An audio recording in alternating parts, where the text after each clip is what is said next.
Assalamualaikum warahmatullahi wabarakatuh. Kami dari kelompok 7 yang beranggotakan Destia Yunanda, Muhammad Imamul Khairi, dan Nur Fitria Irawan akan mempresentasikan materi mengenai epistemologi irfani.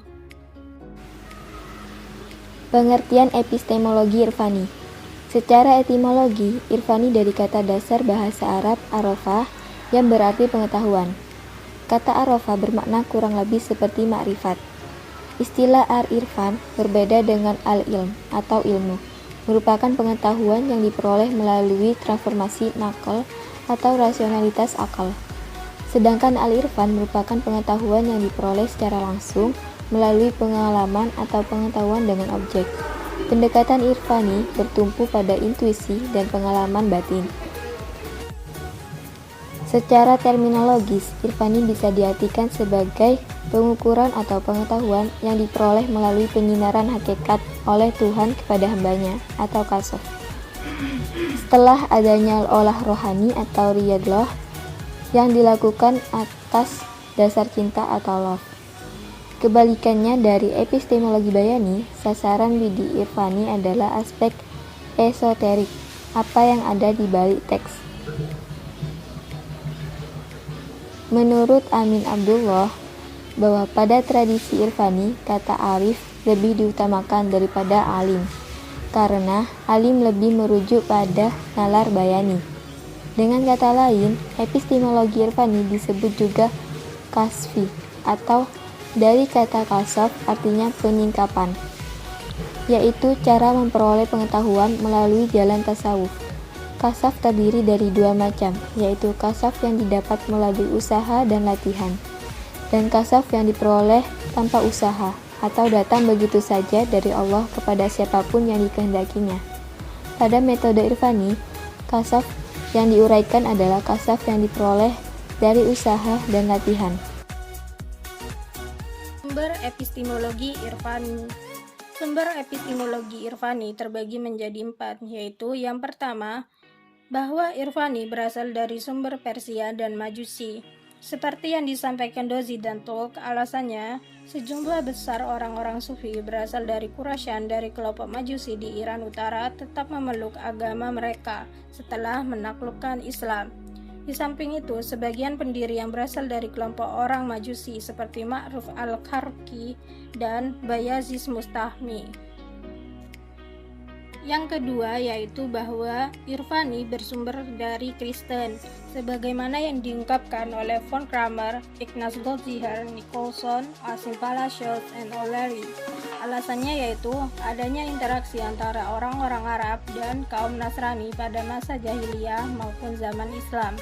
Yang kedua, adanya segi-segi kesamaan antara kehidupan para sufis dalam soal ajaran tata cara melatih jiwa dan mengasingkan diri dengan kehidupan Yesus dan ajarannya, juga dengan para rabi dalam soal pakaian dan cara sembahyang.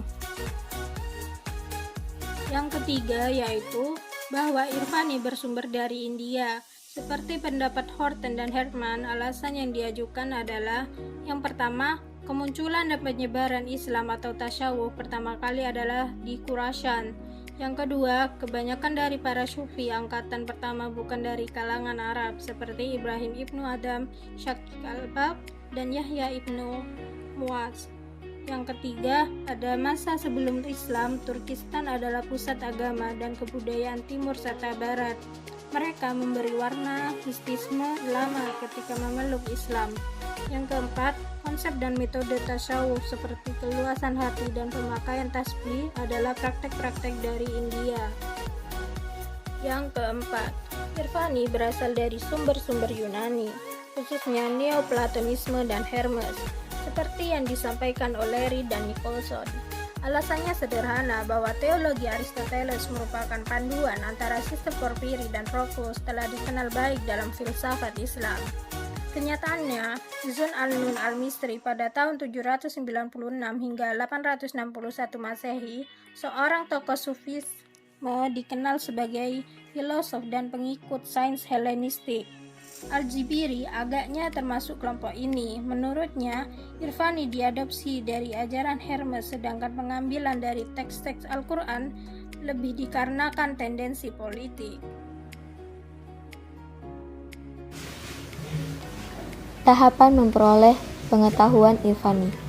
Secara metodologis, tahapan untuk memperoleh pengetahuan Irfani ada 3, yaitu 1. Persiapan atau takholi. Takholi berarti mengosongkan diri dari kebergantungan terhadap kelezatan kehidupan duniawi. Takholi juga berarti mengosongkan pikiran dan perhatian terhadap makhluk dan memusatkan perhatian pada Allah. Pada tahap ini, usaha yang harus dilakukan adalah mengosongkan perbuatan dan akhlak tercela. Pada tahapan ini, para tokoh berbeda pendapat tentang jumlah jenjang yang harus dilalui. Namun, setidaknya ada 7 tahapan yang harus dilalui. Berangkat dari tingkatan yang paling dasar menuju pada tingkatan puncak di mana saat itu kolbu atau hati telah menjadi netral dan jernih sehingga siap menerima limpahan pengetahuan.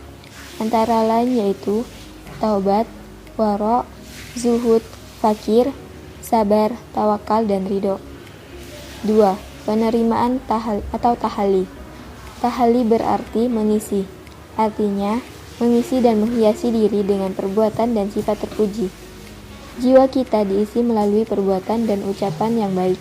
Dengan kata lain, jika telah mencapai tingkatan tertentu, seseorang akan mendapat limpahan pengetahuan langsung dari Tuhan.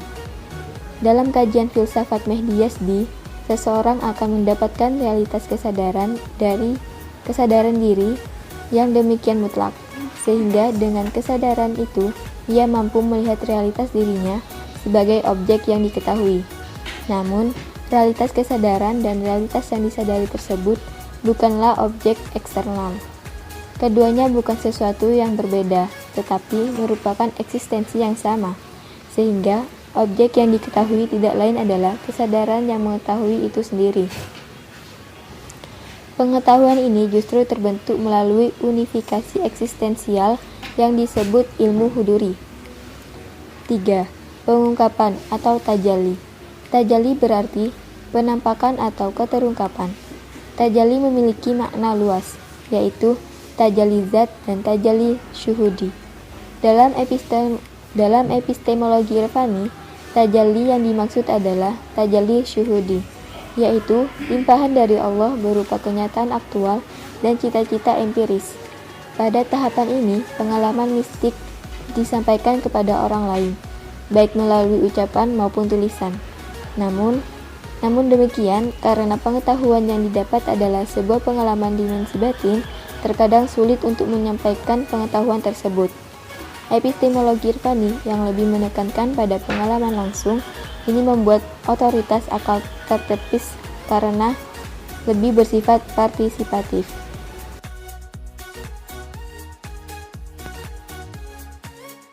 Selanjutnya, cara memperoleh pengetahuan Irfani. Yang pertama, riyadhah. Riyadhah berarti melatih diri secara lahir dan batin. Biasanya melakukan amalan-amalan terkait lahiriah. Contohnya, memperbanyak puasa, menjauhi tempat maksiat, berzikir, dan lain-lain. Yang kedua, thariqah. Thariqah berarti jalan atau metode. Dalam tasawuf, thariqah berarti jalan yang ditempuh seseorang menuju Tuhan melalui berbagai tahapan. Thariqah identik dengan lembaga atau aliran yang memiliki tata cara atau metode tertentu untuk mendekatkan diri kepada Allah. Dalam thariqah biasanya terdapat mursyid atau guru yang akan mengarahkan dan menuntun muridnya agar tidak tersesat. Yang ketiga, ijazah. Ijazah berarti wewenang atau pengakuan. Berkaitan dengan transfer keilmuan. Biasanya ijazah ini diberikan oleh guru kepada muridnya yang dianggap sudah mampu untuk mengamalkan amalan yang diijazahkan tersebut.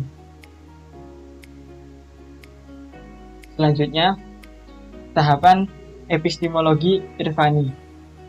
Tahapan epistemologi irfani berkaitan dengan konsep maqamat dalam tasawuf. Seseorang harus melalui tahapan-tahapan atau maqamat tersebut untuk memperoleh ilham dari Allah atas pengetahuan yang hakiki. Maqamat menurut Al-Ghazali yakni at-taubah, taubat, sabar, fakir,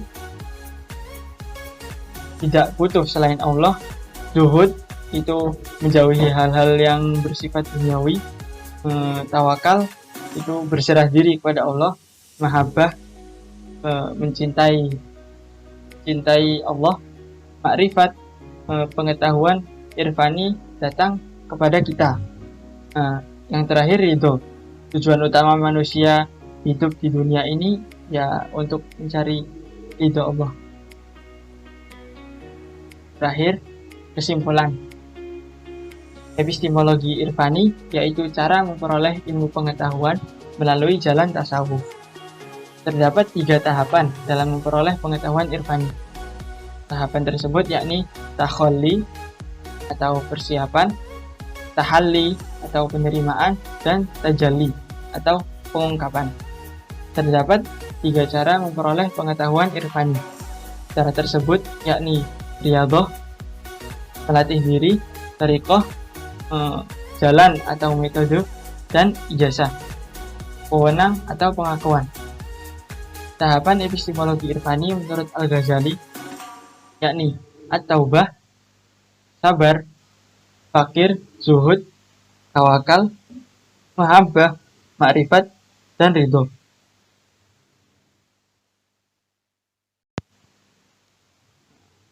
Sekian presentasi epistemologi irfani dari kelompok kami. Kurang lebihnya mohon maaf. Wassalamualaikum warahmatullahi wabarakatuh.